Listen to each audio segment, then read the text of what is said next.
lot of things been on my mind lately. A lot of things I've been ruminating and contemplating. A lot of things have been stolen and taken by Satan. A lot of things I don't know about, I'm just trying to make it, but he can't phase me.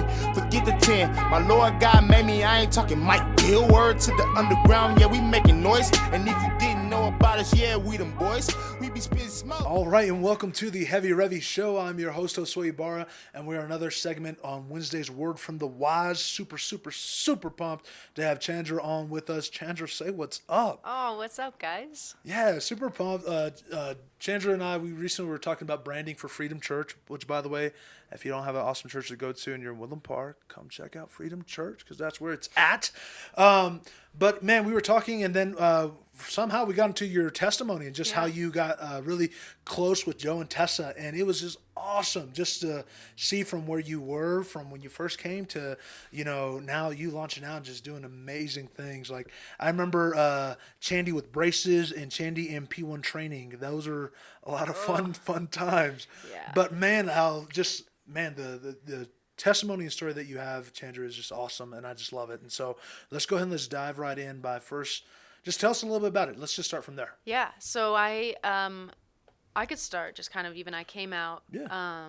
I came out from Kansas, straight out of high school. I came out to Bible college, and that's a whole nother story of how I even heard from the Lord to do that. But He was so faithful in getting me here. And when I got here, it just became a journey of its own. So I came out right out of high school and didn't go pursue sports, which I had scholarships to do, and I came here for music, which I had never done, which was really interesting. I taught myself guitar. Wow.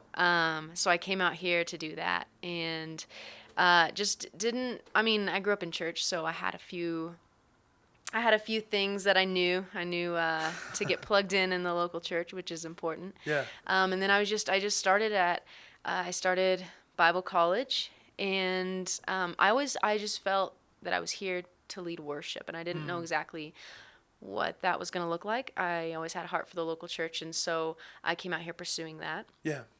And so I auditioned for guitar, and then I was a part of the choir when we still had a choir.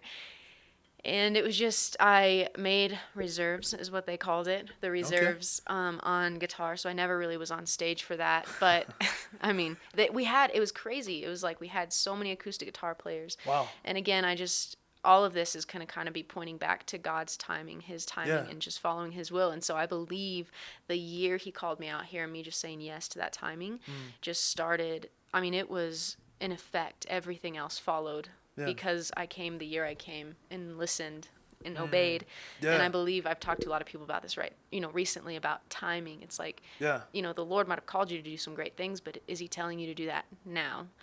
Or where does He have you now? So I came out, auditioned on the guitar. My first time being on stage, and I'll jump into kind of when I started meeting Joe and Tessa, my pastors now. But so I was on stage for the first time for a women's conference, Women Arise, and I was an acoustic 2 player, and it was really awesome. So I was kind of like the small fish in a big pond is what it felt like. And sorry, I keep hitting this chord. Oh, that's cool. So I just remember when Tessa walked in, she just walked in and was super bubbly, super awesome. Didn't know her, but she knew quite a few people there. Yeah. And so whenever I was just there kind of learning, I'd already like seen all of the notes that she had made in the planning side of things, and was already just like, oh my gosh, like this person knows what they're doing. This is amazing. And so I was already like, just, wow, that's amazing. And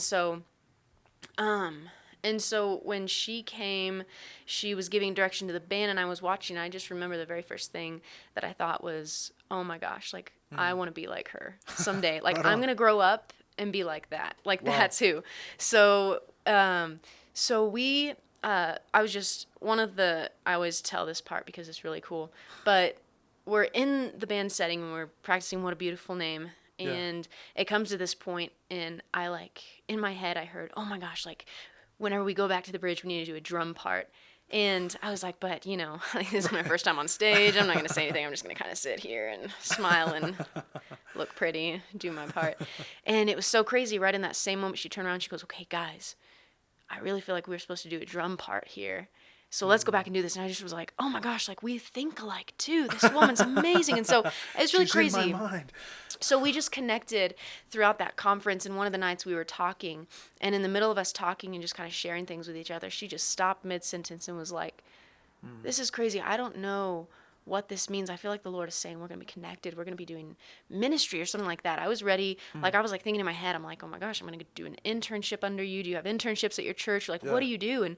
And she was just kind of like, well, kind of, and she didn't, but she said it because she was like, maybe, you know, and I was like, I'm going to do an internship under you. Like, I don't know what that looks like. Maybe I'll move to Oklahoma, all this stuff. It was crazy. And so I just remember telling a few people in my life and the church I was at the time, I was like, man, I met this amazing person. I'm going to grow up. I'm going to be like her. And not really, but I'm just going to learn from her. I just know I want to like, I really want to like know what she knows. I want her to pour into my life, and I don't know what that looks like. And at the time I had even been praying my first and second year out here, I've been praying for God. I want somebody in my life, like a mentor, like a Paul. Yeah. You know, I believe you can have a Paul, you can have like a Barnabas, and then you have a Timothy. Yeah. And so it's like, okay, Lord, who's my Paul? Who's speaking in my life? Who's my friend? Who's my peer that is really just gonna like kind of walk this through with me? And then who's my Timothy? Who am I pouring into? And so I was praying for that.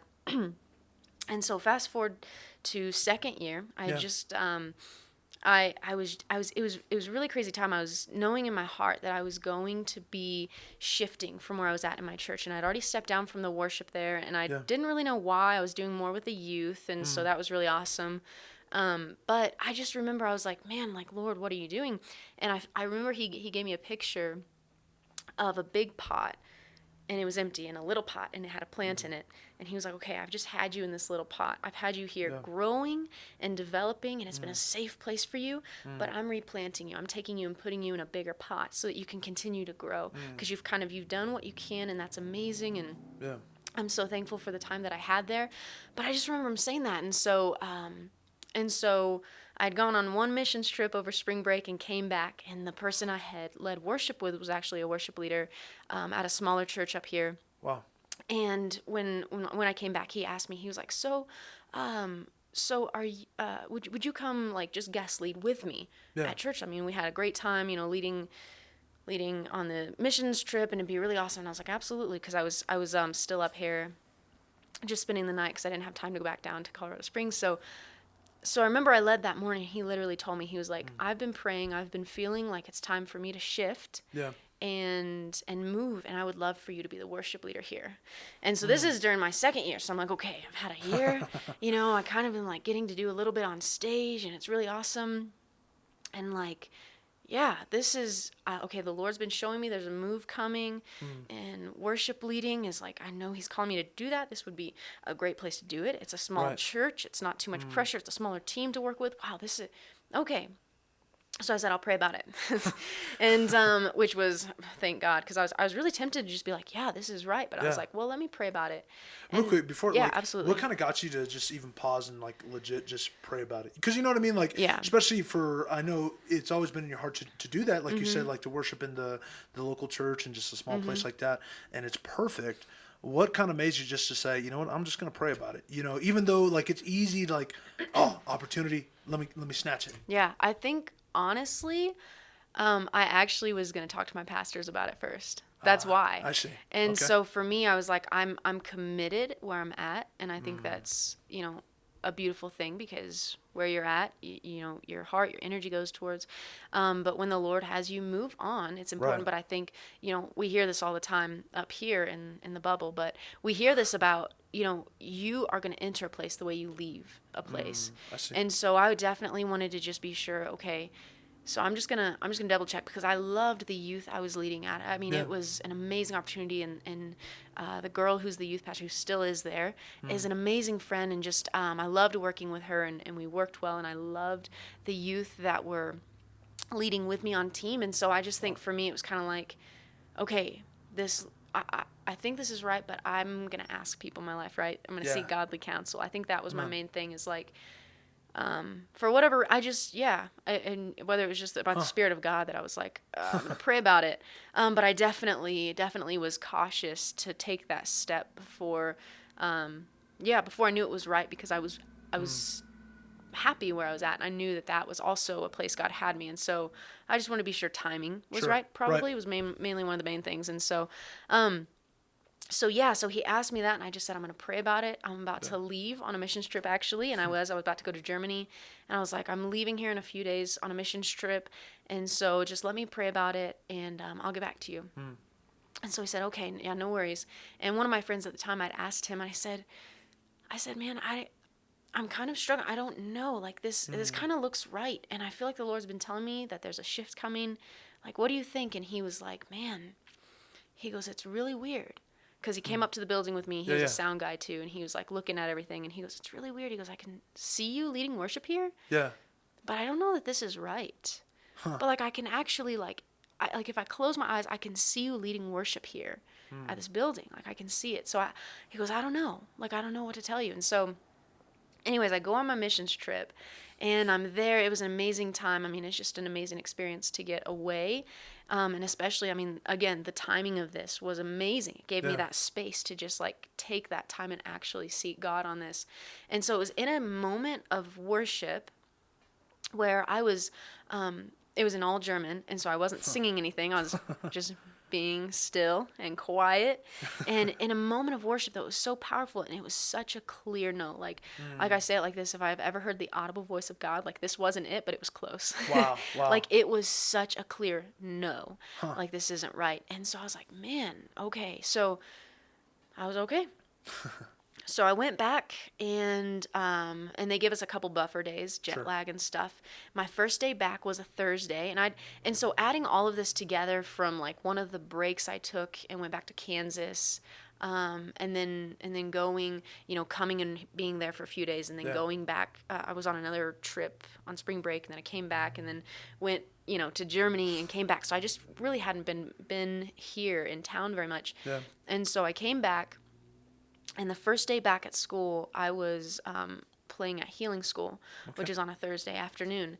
And so it was after school and everything. And I found the guy who was the worship leader currently at that church. And I just said, hey, I just want to let you know, I was on my trip, and I don't know why, but it's a no. Like, I just know it's not right. And he said, oh my gosh, like, but like, can you tell me, like, is there anything I can do different? Like, do you need more time with the pastor? And like, even prior to all of this, like I had talked to my pastors at the time, and I said, what do you guys think about, like, this is an offer that's been like given to me, and I just want to hear your hearts. And both of them were actually very cautious about this move too. Wow. And they were both like, well, like, it's definitely an opportunity, and that's awesome, but we just encourage you, don't jump in feet first, like give it a trial period or something like that, but just pray. That's what they told me. They're like, you need to pray about this. And so I said, okay. So fast forward, I told him it's a no, and well, why? Like, do you know, like, what's the reason? I was just like, no, it's a no. I literally can't tell you why. It looks right. It sounds like right, but it's just a no. And so he's like, okay. That same day, and I was on my way to set up to play that set, and Tessa was there leading the worship. It was kind of like this one-off thing. It was like, I mean, you looked at all the sets, and it was just like, guest worship leader, Tessa Swearingen.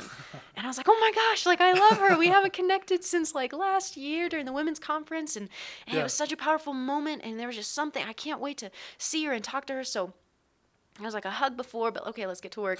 So we do the worship set. It was super amazing and powerful. And afterwards, I find her, and I was like, oh my gosh. And actually, I didn't tell you this before, but I had somebody at the same time that I told the guy no. Before I even got to connect with her, somebody was telling me that they were doing something. They were starting to do something on Saturday nights, and they would love for me to be involved. Wow. And it was crazy. And I was like, wow, really? And I didn't really like commit to it, but I was like, man, they were like, we want you to like consider being a part of this. And I was like, okay. I was like, well, I mean, maybe. Like, I know there's a shift coming, and I know that other one. So I walk up to Pastor Tessa, and I was like, hey, I said, oh my gosh, this is amazing. She goes, oh my gosh. She goes, I have been looking everywhere for you. And I was like, what? Like, what do you mean? She goes, I've been looking everywhere for you for weeks. And I was like, for weeks? And she goes, where have you been? I was like, well, I was in Las Vegas, and then I was in Kansas, and then I was in Germany, but I'm back. I'm here. And she goes, well, me too. I said, okay, this is awesome. I said, how long are you in town for? Because, or how long are you and Joe in town for? Like, I'm guessing your husband's here with you. Like, I would love to get coffee before you go back, because I knew that they lived in Tulsa, Oklahoma.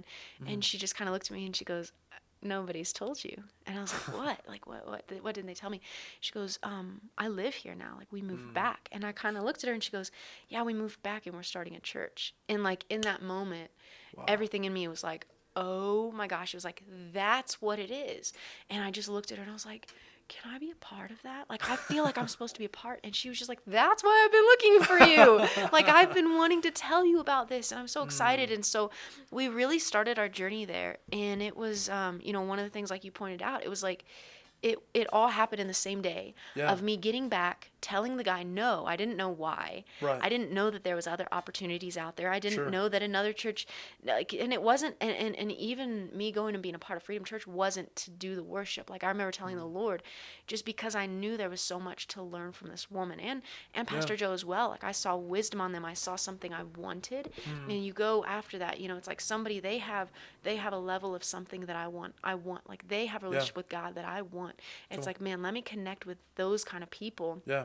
You become like who you're around. And so I was like, man, I want that kind of worship. Like, I want to be a worship leader like that. I want to walk in that anointing. I want to walk in that authority. I want to lead like that someday. And so I was just, man, I knew it was right. And it was so crazy because neither of us knew, like, she didn't know the timing of them moving back whenever we met that first year. And she just said, there's a connection here. I just feel like we're going to be doing ministry together. I don't know how to explain it. There's just a connection here. Like, it was the Spirit of God, like, just mending our hearts together in that moment of like, man, like, that's my spiritual mother. I mean, that's my spiritual mother and father. They're my pastors. They're, and so, all that the Lord was doing, he saw the end from the beginning. But in that moment, that day, I went there and I just said no to the opportunity that looked right, the opportunity that sounded right, and actually was technically better than the opportunity I would have even had at Freedom Church. Like, they have a worship leader. They have Tessa. They actually had another guy at the time who could play guitar. They didn't need me in a sense of it wasn't the position that would have been at the other church. And so, but I was able to just, again, you follow the Lord not knowing what or when, and it ended up, fast forwarding, it ended up saving my life. But what's really cool about this too is that same church that, again, I nothing against it. It wasn't anything that the Lord was like, it was nothing bad. It was just no, because he had the church that I was supposed to go to. He had the pastors for me, and they were here, and so I just remember, they started the church at Tessa's parents' house, and then they moved to another location. And my very first night of going, it was so crazy because I messaged her and had asked, like, when are you meeting and where, and she didn't get back to me for a long time. And it was actually, again, it was all such perfect timing. It gave me time, that Thursday that she told me that they were starting the church. I remember driving down. We had youth on Thursdays, and I drove down and told Jacqueline, I was like, oh my gosh. I said, you're not going to believe it. Joe and Tessa moved back and they're starting a church. And she just kind of looked at me and was like, all right, so we need to figure out how to tell the youth. She knew. She was like, dang it, I know she's gone. And so, because I had already had it in my heart to go, follow to wherever they were, to just learn from them. It was just crazy. It was such a God thing. And so anyways, we ended up going, and the first night I went, they were in a place, and they said, well, we don't know where we're meeting tomorrow, but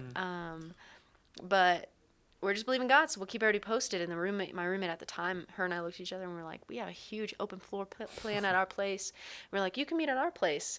And so they met there for a little while, and it was so powerful and so amazing. And that's, and I didn't even get involved doing anything in worship until I officially left the other church I was in. Wow. And I believe, like, the Lord just kind of saying that, like, he showed me before, when you're holding on to something good, like, that's really awesome. But he's like, I have great things for you, but until you set that down, I can't put the great in your hands. Wow. And so it's like, Lord, but I'm holding silver. I'm holding, something valuable. And he's like, that's amazing. But I have gold for you, and I have jewels for you. And that is good. And you can hold on to that for as long as you want, but I have something better for you. Wow.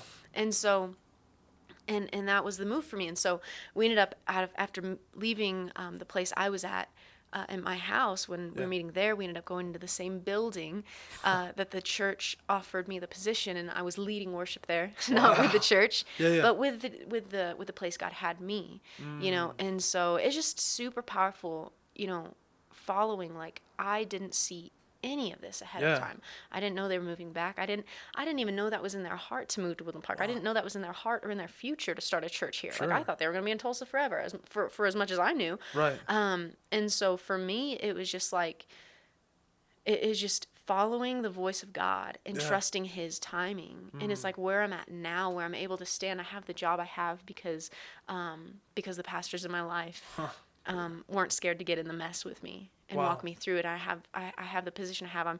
I'm the music director now at the church. You know, I'm the worship coordinator at the school. I'm doing all this I have all these amazing opportunities. And it's simply like saying yes to God's timing for one, and then just trusting when he says no, even if it looks right, even if it sounds right, and just trusting that.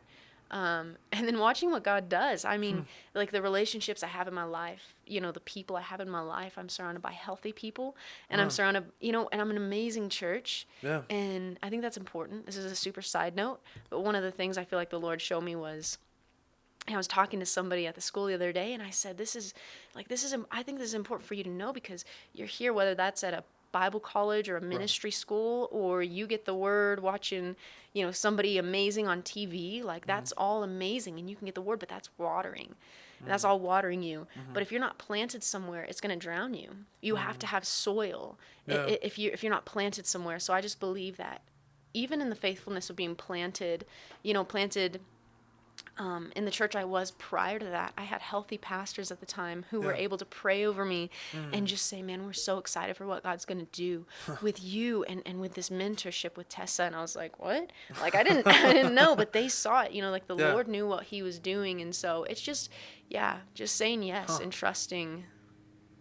That's powerful, because like, you know, if you guys are listening and just, you know, really grasping the just the depthness of this testimony, what's unique and powerful about it is just a lot of times we have things in our hearts. You know, I believe God puts dream and vision in our heart, and we want to get there like yesterday. You know what I mean?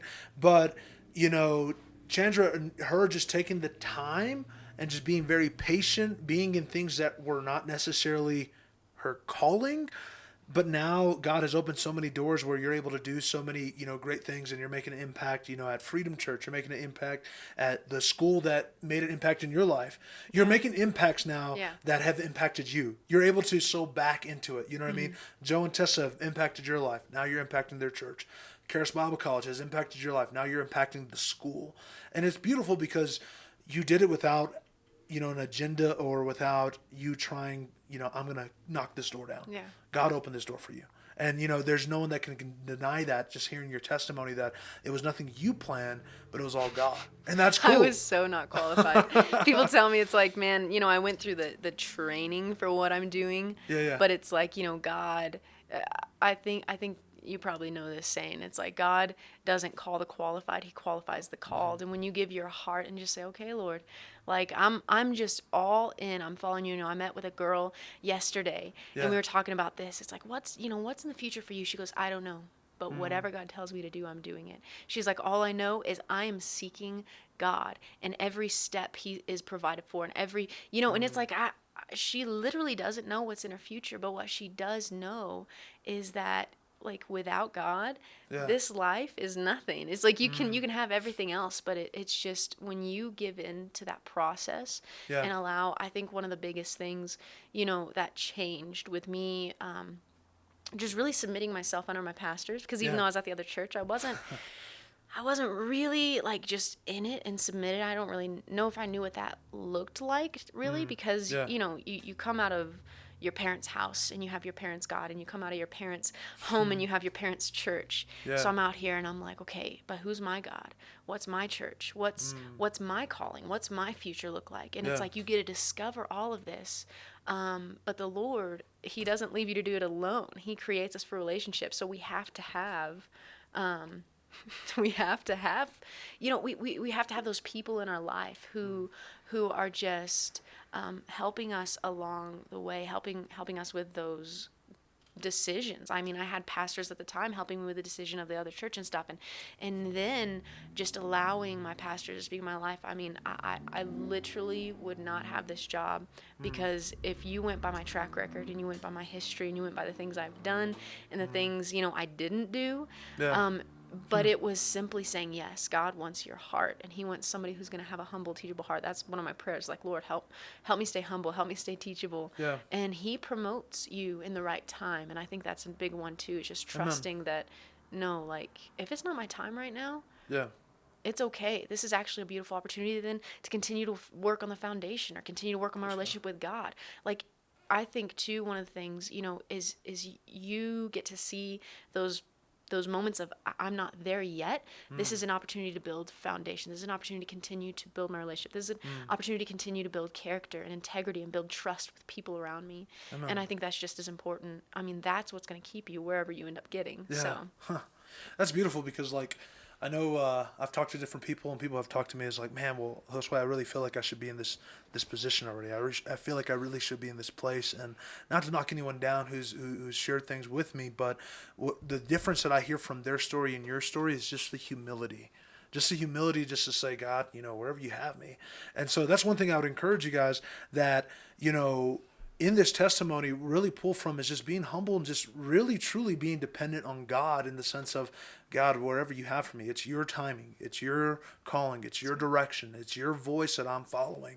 And when we do that, you know, stop worrying about like, man, I want to be here. I want to be at Z right now.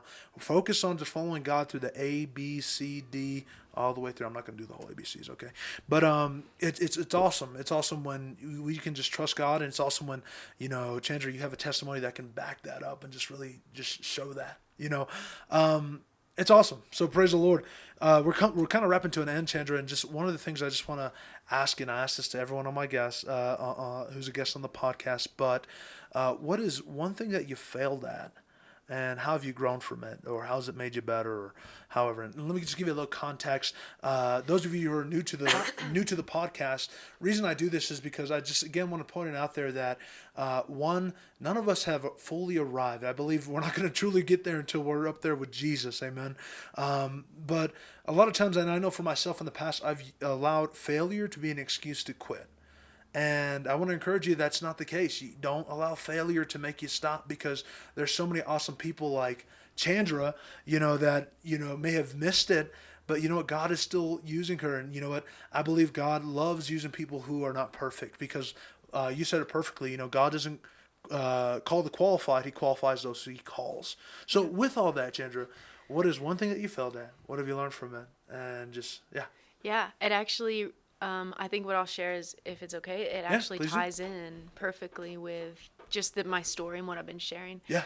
In the middle of my third year, which honestly, I mean, back and forth, my entire first, second, third year, just living a life of like hiding my issues and dealing with them on my own and never being free. And it actually came to a point where I had fallen my third year, in the middle of worship school, when I'm supposed to be like, this is your year, we're sending you out to do great things. And I fell, and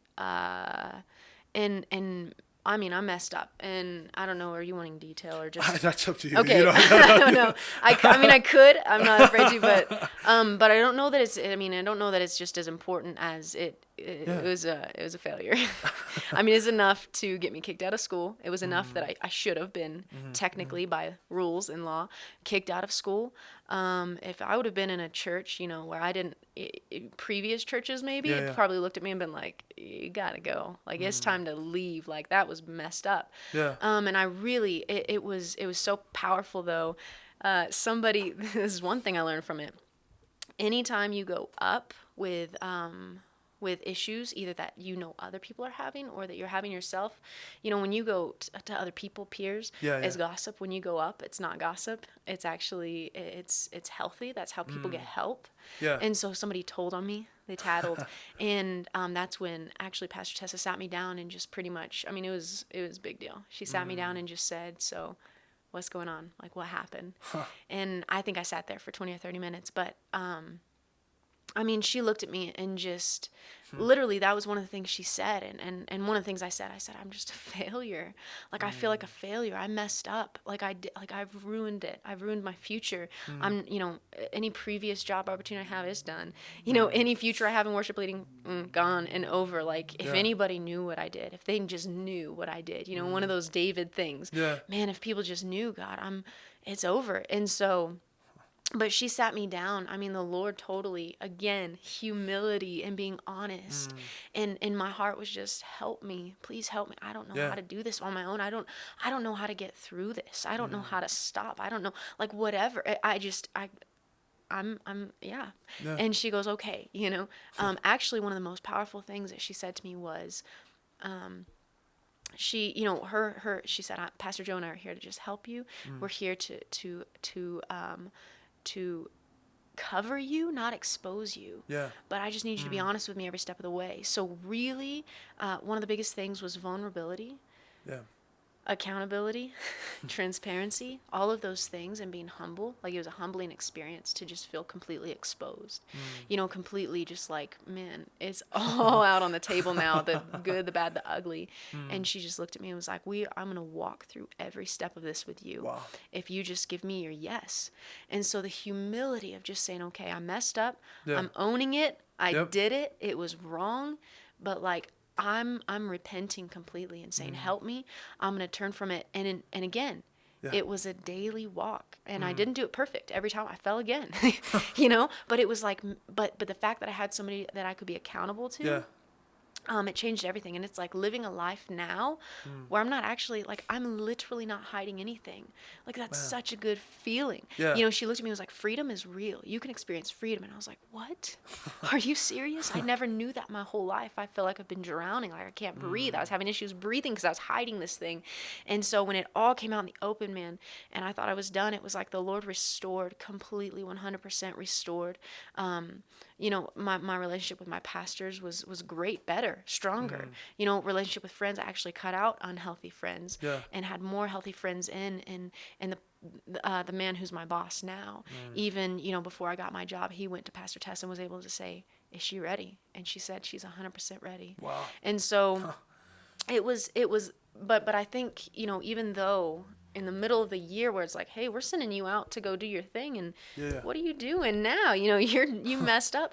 But I think through that, again, just allowing the Lord, it's a process, and surrendering your whole heart to him and being humble through the process and allowing somebody else to speak into my life.